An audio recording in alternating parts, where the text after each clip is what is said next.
ये देखिए, तो ये आपका चैप्टर है गलता लोहा।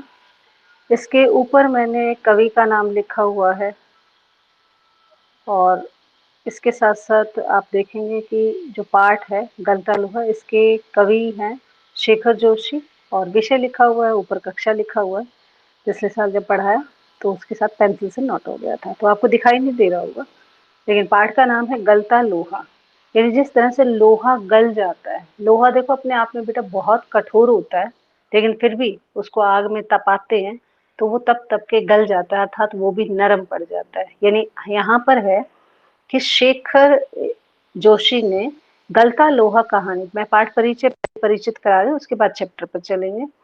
गलता लोहा शेखर जोशी की कहानी का एक कलात्मक नमूना है। समाज में जो जातिगत विभाजन हमारा हो गया है, उसको कई दृष्टिकोणों से ये कहानी देखती है और ये बात सिद्ध करती है कि वास्तव में गहराई का दिखावा और बड़पोला जितना कम है, यानी कि जो हमारे समाज में दिखावा है, बड़बोलापन हो रहा है, वो कम होना चाहिए। वास्तविक अर्थ ये है कि लेखक ये बताना चाहता है कि चाहे किंतु निर्धन ब्राह्मण जाति का लड़का हो मोहन जैसा, तो वो किस तरह से परिस्थितियों में चलता है, उसकी कैसी मनोदशा है और वो कहाँ पहुंच पाता है। यानी कि वो अपने पेशे को छोड़ देता है, ब्राह्मण जाति का है तो पुरोहित का काम, पुरोहित का मतलब होता है बेटा जो पूजा पाठ करवाते हैं, हवन वगैरह कराते हैं, इनके काम को वो छोड़ देता है और किसका काम अपनाना शुरू कर देता है, लोहार का काम अपनाना शुरू कर देता है। तो ये सब क्या है, ये हमारे सामाजिक विधि विधान है बनाए हुए, लेकिन उसके बावजूद भी जब रोजी रोटी ना चले तो व्यक्ति अपना काम, बेसिक जो आपका पैतृक धंधा होता है उसे छोड़ देता है और फिर वो चल देता है दूसरे व्यापार पर जिससे उसका गुजारा हो सकता है। तो ये कहानी भी आपको यही बताएगी कि जो कामगार मजदूर होते हैं, जो मेहनतकश लोग होते हैं, जिन्हें आप शिल्पकार कहते हो, वो शिल्पकार कौन होते हैं, वहाँ कुम्हार हो सकता है, लोहार हो सकता है, मोची हो सकता है, ठीक है, आपके जो छोटे-छोटे काम करते हैं ये लोग हो सकते हैं, इनके बिना हमारा काम नहीं चलता। लेकिन ऐसे लोग भी हैं जैसे अब कुम्हार हैं, हालाँकि गर्मी के दौरान, कोरोना के दौरान ऐसे हालात पैदा हुए कि लोगों ने मटके खरीदने शुरू कर दिए, लेकिन मटके उससे पहले बिक कहाँ रहे थे, तो बेचारे कुम्हारों का काम ठप था। अब ऐसे में वो व्यापार क्या करे, अब उन्होंने दूसरा बिज़नेस शुरू कर दिया। तो यानी कि रोजी-रोटी चलाने के लिए दूसरा बिज़नेस ज़रूरी हो जाता है। जब किसी व्यक्ति की आय कम होती है उसके पैतृक धंधे से, ये जैसे हम लोग हैं अब खेती-बाड़ी वगैरह करते हैं, खेती-बाड़ी में हमारा गुज़ारा नहीं होता तो साइड बाय साइड हम कोई जॉब करते हैं, खेती-बाड़ी से काम थोड़ी चल रहा है। तो ऐसे में ये भी बताया कि जब आपका काम-धंधा ना चले उससे तो दूसरे जाति के पेशे अर्थात काम-धंधे अपनाने में कोई ऐतराज़ नहीं है। तो ये कहानी आपको यही बताएगी किस तरह से मोहन ने अपना पैतृक काम छोड़कर लोहार जाति का जो काम होता है, जो निम्न जाति का माना जाता है, उसे उसने शुरू किया था। ठीक है, तो चलते हैं कहानी पर। अगर ये रोटेट होती है तो मैं इसे देखती हूँ, वरना फिर इसी पेज से पढ़ेंगे। नहीं हो पा रहा है, चलिए। वैसे काफी क्लियर है, दिखेगा आपको थोड़ा सा अगर आप थोड़ा गौर करेंगे तो। चलिए, मोहन के पैर अनायास ही शिल्पकार टोले की ओर मुड़ गए। शिल्पकार का मतलब ऐसे झुंड की ओर मुड़ गए जहां पर ये लोग काम करते थे, जैसे लोहारों का मोहल्ला, कुम्हारों का मोहल्ला। तो ऐसे ही मोहन के पैर अचानक उस मोहल्ले की ओर मुड़ गए। उसके मन में किसी कोने में शायद धनराम लोहार की आफर की वो जो अनगूंज थी, जो बंद नहीं हो रही थी, वो गूंज अभी तक उसे सुनाई दे रही थी। आफर का मतलब था दुकान। मोहन जो है धनराम लोहार की दुकान की तरफ जा रहा था और उसको वो आवाज सुनाई दे रही थी जो पिछले 3-4 दिनों से वो उसकी दुकान पर आते जाते सुन रहा था। निहाई पर रखे गर्म लोहे पर जब चोट पड़ती है हथौड़े की तो आवाज आती है धप धप, और ठंडे लोहे पर जब चोट पड़ती है तो लोहा जो है वो ठनकता है, अर्थात ठीक से कूटा नहीं जाता, उसमें चोट लगाई नहीं जाती। निशाना साधने से पहले कई बार कुछ लोहार जो होते हैं वो अपनी हथौड़ी को निहाई पर खाली एक बार चोट करके देखते हैं कि निशाना सही लगेगा या नहीं लगेगा, और उसकी खनक दूर से ही मोहन की पहचान में आ जाती थी। लंबे बैंत वाले हंसवे, हंसवे का मतलब बताया था दरांती, ठीक है, तो लंबे बैंत वाली जो दरांती है उसको लेकर मोहन इस लिए घर से निकला था, इस उद्देश्य से घर से निकला था कि वह अपने खेतों में जो किनारे, खेतों के किनारे पर जो घास उगाई है, कटीली घास जो उगाई है, कटीली झाड़ियां जो उगाई हैं, उनको काट पीट कर क्या कर देगा, साफ कर देगा। बूढ़े बंसीधर के बूते का अब ये काम नहीं रहा, क्योंकि बंसीधर कौन है बेटा, मोहन के पिताजी का नाम है। कहते बूढ़े जो पंडित हैं बंसीधर, वो बूढ़े हो चुके हैं, उनके बस की अब ये काम है नहीं। यही क्या, जन्म भर उन्होंने पुरोताही के बल पर उन्होंने अपना घर बार चलाया, यानी कि सिर्फ पूजा पाठ से ही उसका घर चलता था, उसी से उसका गुजारा होता था।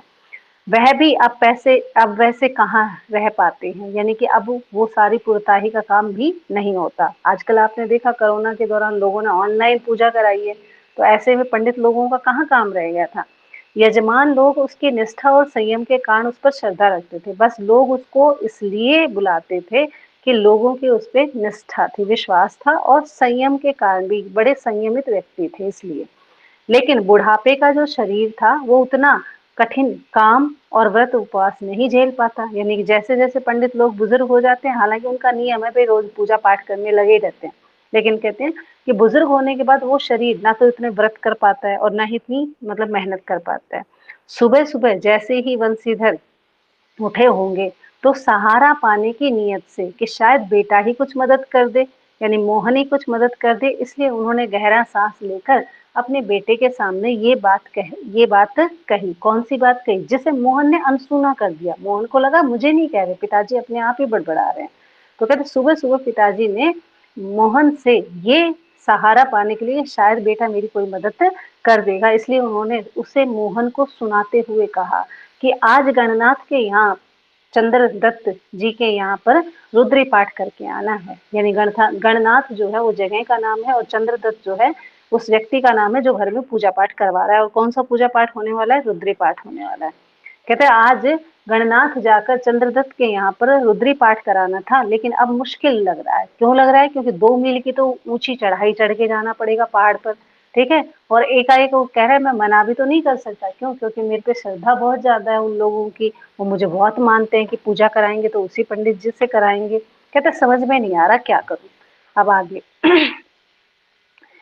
अब कह रहे मोहन, ऐसी बात तो थी नहीं कि वो जो पिताजी जो कह रहे थे वो समझ में नहीं आ रहा था, क्योंकि मोहन वहीं खड़ा था और पिताजी बात कह रहे थे, तो मोहन के समझ में तो आ रहा था। लेकिन पिता की तरह ऐसे अनुष्ठान का मतलब जो पूजा पाठ कराने का जो काम है, उसे अभ्यास नहीं था। अभ्यास का मतलब प्रैक्टिस कभी थी नहीं, क्योंकि कभी उसने पूजा पाठ की नहीं, इसलिए उस बेचारे को प्रैक्टिस नहीं थी। और ना ही वैसी गति का मतलब इतनी स्पीड से पूजा भी नहीं करा पाते, ज्यादा मंत्र जो है वो इतनी स्पीड से नहीं बोल पाते थे, इतने शुद्ध और क्लियर नहीं बोल पाते थे जितना पिताजी बोल लेते थे। इसलिए पिताजी की बातें सुनकर भी उसने उनका भार हल्का करने का कोई सुझाव नहीं दिया, यानी उन्होंने नहीं कहा मोहन ने कि मैं चला जाऊंगा या आप रहने दो, आप कहाँ जाओगे, जैसा मुझे आता है वैसा मैं कराऊंगा। ऐसा मोहन ने अपनी तरफ से कोई मतलब पक्ष नहीं लिया, कोई भी सुझाव उसने नहीं दिया। जैसे हवा में बात कह दी हो वैसे ही अनुत्तरित रह गई, यानी कि ऐसा लग रहा है जैसे वंशीधर ने बात मोहन से नहीं हवा में कह दी, यानी कि मोहन ने उसे अनसुना कर दिया और बात वहीं की वहीं उत्तर पाने की अपेक्षा बिना उत्तर के ही रह गई। पिताजी का भार हल्का करने के लिए, हाँ कहते इतना जरूर है कि वो पिताजी का थोड़ा बहुत काम हल्का करने के लिए वह खेतों की ओर चला गया, लेकिन हंसुए की धार पर हाथ जब फेर कर देखा तो लगा कि वो तो पूरी तरह से कुंद हो चुकी है। कुंद का मतलब खराब हो चुकी है, अब उससे घास नहीं कटेगी, यानी कि उनकी जो धार है वो पैनी नहीं है, ठीक है। दरांतियों की जो धार होती है वो पैनी नहीं है। अब दरांती की धार पैनी नहीं है तो कहाँ जाएंगे, लोहार के पास उसे, ठीक है, धार को तेज कराने के लिए। कहते इसलिए मोहन चला धनराम की दुकान की तरफ। धनराम अपने बाएं हाथ में धोखनी फूंकता हुआ दाएं हाथ में भट्टी में गर्म लोहे को उलट पलट रहा था। जब मोहन वहां पहुंचा तो धनराम क्या कर रहा था, मोहन यहाँ बता रहा है कि वो धोखनी में क्या है हवा से फूंक रहा था और भट्टी में लोहा गर्म हो रहा था, जिसे पलट कर देख रहा था। मोहन भट्टी से दूर हटकर एक खाली कनस्तर के ऊपर बैठा उसकी कारीगरी की पारख निगाहों को देख रहा था। ये देख रहा था कि धनराम जो है लोहार का काम इतनी अच्छी तरह से कैसे कर लेता है, ये कनस्तर पर बैठकर, यानी कनस्तर को उल्टा कर लेंगे तो वो एक सीट बन जाती है, उस पर बैठकर वो देख रहा था। मास्टर त्रिलोक सिंह तो अब गुजर गए होंगे, मोहन ने पूछा। यानी कि अब ये मास्टर त्रिलोक सिंह कौन है, मास्टर त्रिलोक सिंह हैं उनके टीचर, जिससे बचपन में वो दोनों पढ़े हैं, अर्थात धनराम और मोहन दोनों दोस्त हैं। धनराम जो है वो लोहार जाति का है और मोहन ब्राह्मण जाति का है। दोनों अलग अलग जाति के होते हुए भी बचपन में एक ही मास्टर जी से पढ़े हैं, जिसका नाम है मास्टर त्रिलोक सिंह। त्रिलोक सिंह उन्हें पढ़ाते थे। ठीक है, अब धनराम ने लोहार की दुकान संभाल ली और मोहन जो है पिताजी का थोड़ा बहुत काम धंधा करा लेने लग गया। कहते ऐसे में जब दराती उनको संभलाई तो वो धार लगाने के लिए वहां पहुंचा, तो धनराम के साथ उसने पुरानी बातों को याद करते हुए पूछा, मोहन ने पूछा कि मास्टर त्रिलोक सिंह तो अब गुजर गए होंगे। वे दोनों अपने बचपन की दुनिया में लौट आए, अर्थात दोबारा से बचपन की यादें उन्हें आ गई। अब सीन क्या है, यानी कहानी कहाँ आ गई, बचपन में आ गई। कहानी बचपन से शुरू हो रही है दोनों की। धनराम की आंखों में एक चमक सी आ गई। वह बोला, साहब भी क्या आदमी थे लल्ला। अब देखिए, लल्ला मतलब ये है कि ब्राह्मण जाति के जो लोग होते हैं उनको आप सीधा नाम लेके नहीं बोल सकते, उनको कोई कहोगे और दादा और पंडित जी, ठीक है, यानी कि आप नाम नहीं ले सकते। तो यहाँ पर उसने कहा कि माँ साहब भी क्या आदमी थे। माँ साहब का मतलब यहाँ पर मास्टर साहब है। अभी पिछले साल ही गुजरे, सच कहूं आदमी आखिरी दम तक उनकी छड़ी का डर लगा ही रहता था, यानी कि वो मारते बहुत थे डंडी से, इसलिए धनराम को आज भी उनकी डंडी की मार याद है। दोनों हो करके हंस दिए। कुछ क्षण के लिए वो दोनों जैसे ही किसी बीती हुई दुनिया में लौट आए, यानी कुछ देर के लिए तो वो बचपन की बीती हुई बातों में आ गए। कैसे आ गए कि कैसे कैसे हम स्कूल जाया करते थे, क्या क्या हुआ करता था, ये आपस में उनके सीन आ रहे हैं। गोपाल सिंह की दुकान से हुक्के का आखिरी कस खींचकर त्रिलोक सिंह स्कूल की चार दीवारी में उतरते हैं, यानी आंखों के सामने वो चित्र याद आ गया जब बचपन में जब वो पढ़ते थे और मास्टर त्रिलोकी सिंह गोपाल सिंह की दुकान पर हुक्का पीते थे और हुक्के का आखिरी घूंट भरकर वो स्कूल में आते थे। थोड़ी देर पहले तक धमा चौकड़ी मचाते, उठापटक करते, बांज पेड़ों को टहनियों से झूलते बच्चों को जैसे सांप सूंघ गया। यानी जैसे ही मास्टर जी ने स्कूल की चार दीवारी के अंदर पैर कदम रखा तो सारे बच्चे जो शोर शराबा कर रहे थे वो सारे एकदम ऐसे हो गए जैसे सांप सूंघ गया, बिल्कुल भी आवाज नहीं आई। कड़े स्वर में, बहुत ही कठोर स्वर में उन्होंने पूछा, तुम लोगों ने प्रार्थना कर ली? यानी कि प्रार्थना कर ली तुम लोगों ने? ये जानते हुए भी कि यदि प्रार्थना हो गई होती, यानी मास्टर त्रिलोकी सिंह ये जानते थे कि यदि बच्चों ने प्रार्थना कर ली होती तो प्रार्थना का जो आवाज है, प्रेयर की जो आवाज है, वो मुझे बाउंड्री के बाहर गोपाल सिंह की दुकान पर हुक्का पीते हुए सुनाई देती।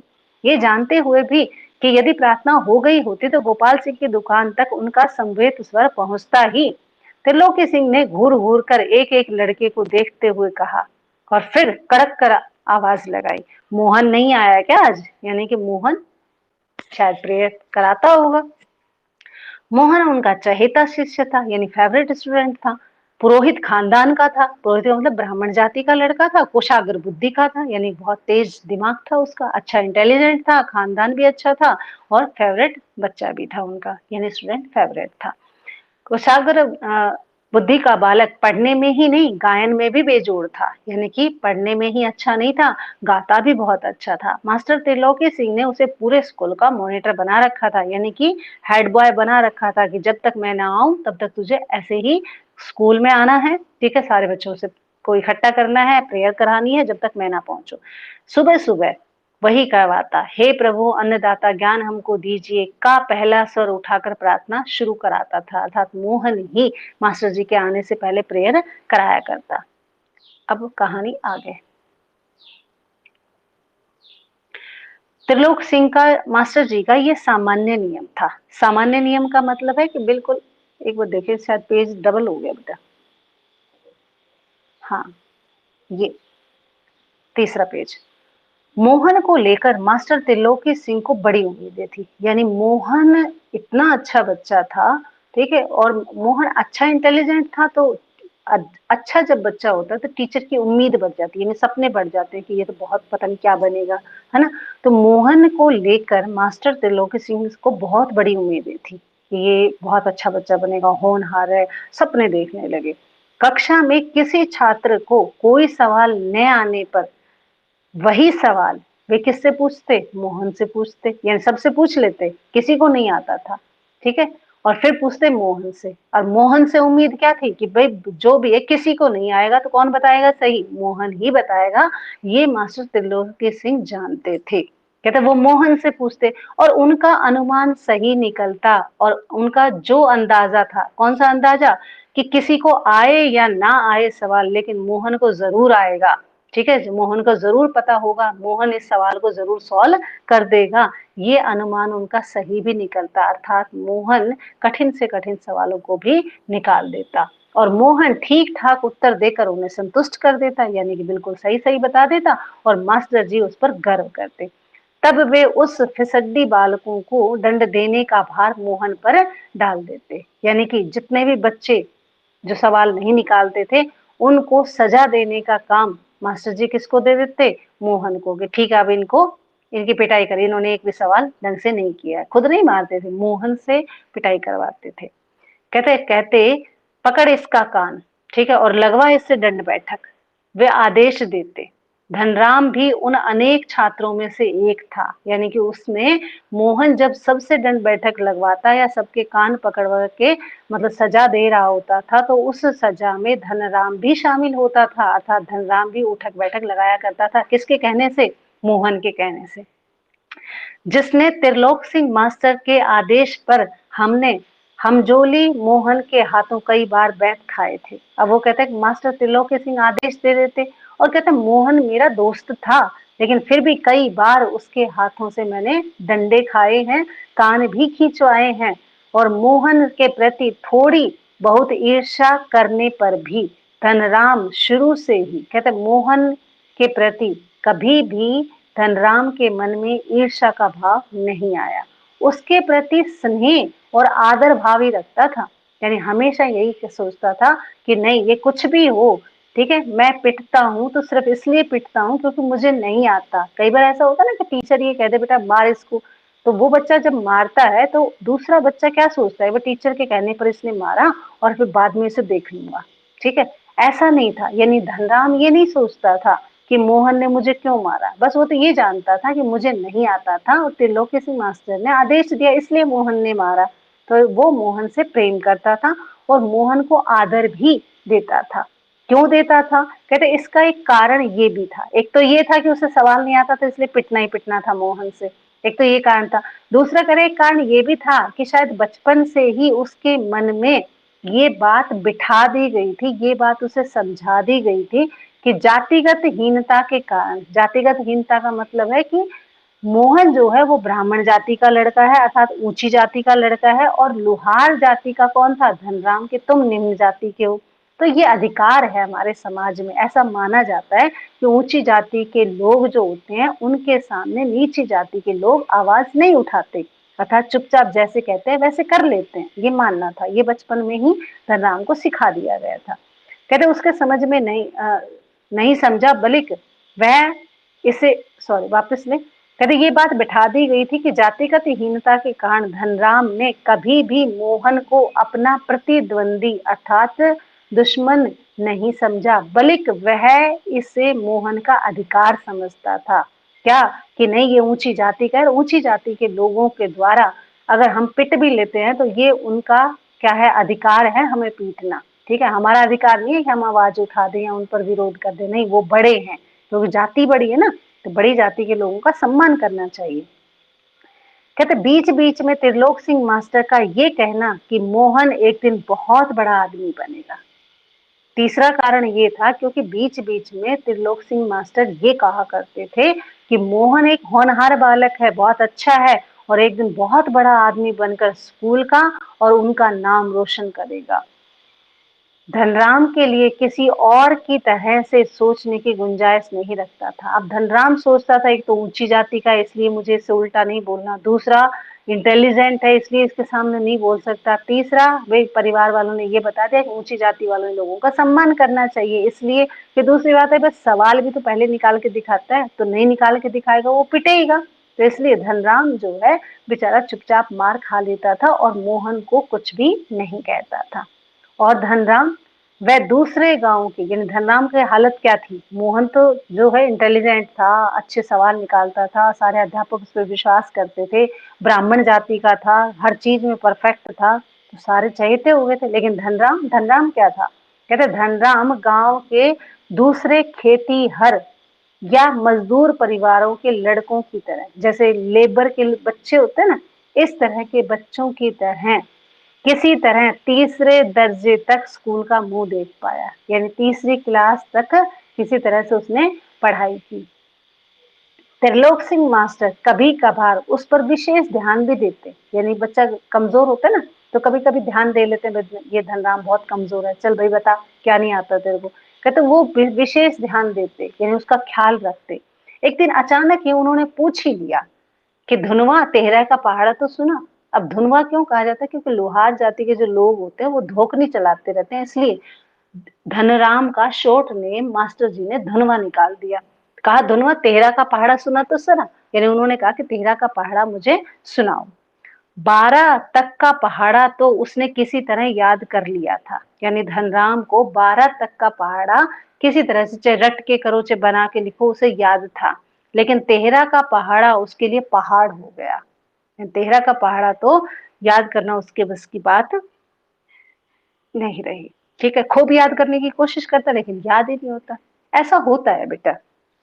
देखो, जब आप छोटी क्लासों में थे तो आप याद करो, आपको 5वीं तक, ना सॉरी 5 तक तो पहाड़े बहुत अच्छे से याद होते थे। फिर कहाँ अटकते थे? 7 वाले पहाड़े पर। फिर कहाँ अटकते थे? 9 के पहाड़े पर। फिर कहाँ अटकते थे हम? 13 या 14 के पहाड़े पर। फिर कहाँ अटकते थे? हमें 17 का पहाड़ा नहीं आता था। फिर कहाँ अटकते थे हम? 19 का पहाड़ा नहीं आता था। यानी ऐसे हैं कुछ पहाड़े ऐसे हैं जो हमें टफ लगते थे पहले। आजकल तो नहीं लगते हैं, आजकल तो बच्चे स्मार्ट हो गए, बना बना के लिख लेते हैं। ठीक है, सुनाने की बारी आए तो देखो, पहले 40-40 तक पहाड़े याद करते थे। ठीक है, ओरल मैथ आता था बच्चों को। आज आपको 2 का पहाड़ा, 4 का पहाड़ा भी अगर करना पड़ जाए, कई बार मैं देखती हूँ बच्चे कर रहे होते हैं गुणा भाग, 4 से करना होता है तो 4 को भी ऐसे ऐसे लिख लिख के याद करते हैं। अरे टिप्स पे याद हो जानी चाहिए। ठीक है, लेकिन फिर भी इसलिए हमारा मैथ कमजोर हो जाता है। तो उस समय कहते मास्टर जी तेहरा का पहाड़ा याद करवाते, यानी सोचते कि बच्चों का अगर मैथ सही करवाना है तो उसके लिए पहाड़े याद होने चाहिए। तो वो पूछते 12 तक के पहाड़े तो धनराम को याद थे, तेहरा का पहाड़ा उसे याद नहीं हो रहा था, और वो बेचारे के लिए क्या बन गया था? पहाड़ बन गया था। और तेरह एकम तेरह, फिर वो कोशिश भी करता, धनराम बेचारा पहाड़ा सुनाने की कोशिश भी करता। तेरह एकम तेरह, तेरह दूनी 24। ठीक है, और तीसरी तक आते आते, यानी कि 13 तिया नहीं आता था उसको, अटक जाता था। और अटकते ही सटाक, यानी कि त्रिलोक सिंह मास्टर क्या लगाते? एक संटी लगाते। एक संटी उसकी पिंडलियों पर माँ साहब ने लगाई कि वो टूट गई। पिंडलियों का मतलब होता है पैर के घुटनों से नीचे। ठीक है, पिंडियों पर संटी मारना। कहते जैसे ही मास्टर जी ने उसके चोट मारी, संटी से, डंडी से चोट लगाई, तो वो डंडी टूट गई। गुस्से में उन्होंने आदेश दिया, यानी जब डंडी टूट जाती है गुस्सा और बढ़ जाता है, क्योंकि बच्चे को पीट रहे हैं, डंडा टूट जाए तो अध्यापक का गुस्सा बढ़ जाता है। तो गुस्से में उन्होंने आदेश दिया, जा नाले से एक अच्छी मजबूत संटी तोड़ कर ला और फिर तेरे तेरे का पहाड़ा याद कराता हूँ। यानी कि पीटते भी उसी को, डंडी भी उसी से मंगवाते, और कहते कि नाले के ऊपर जो पेड़ खड़े हैं वहां पे एक मजबूत सी संटी लेकर आना और फिर मैं तेरे को तेहरा का पहाड़ा याद कराता हूँ। इस तरह से त्रिलोकी सिंह उसे तेहरा के पहाड़ याद कराने की कोशिश करते रहते। अब ये तेहरा का पहाड़ा धनराम को याद होता है नहीं होता है ये पढ़ेंगे हम कल। लेकिन आपको तेहरा का पहाड़ा आता है या नहीं आता है वो जरा देखना। ठीक है, तो लिख के देखना आज तेहरा का पहाड़ा आता है कि नहीं आता। चलिए आज इतना ही, अगली कक्षा में पढ़ेंगे आगे का काम कि कैसे वो उसे याद कराते हैं।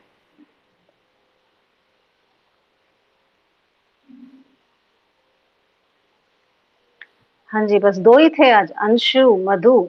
बाकी बच्चे नहीं आए, चलो कॉल करते हैं। हाँ जी, चलो हाँ बेटा, पाठ आ गया समझ में? चलिए तो बेटे से, हाँ किताब है ना आपके पास? ठीक है, उसे रिवाइज कर लेना, पढ़ लेना। राइटिंग काम पूरा है सर दोनों का? जी जी, ओके बेटा, ओके। जी, लिव कर दो बेटा क्लास को।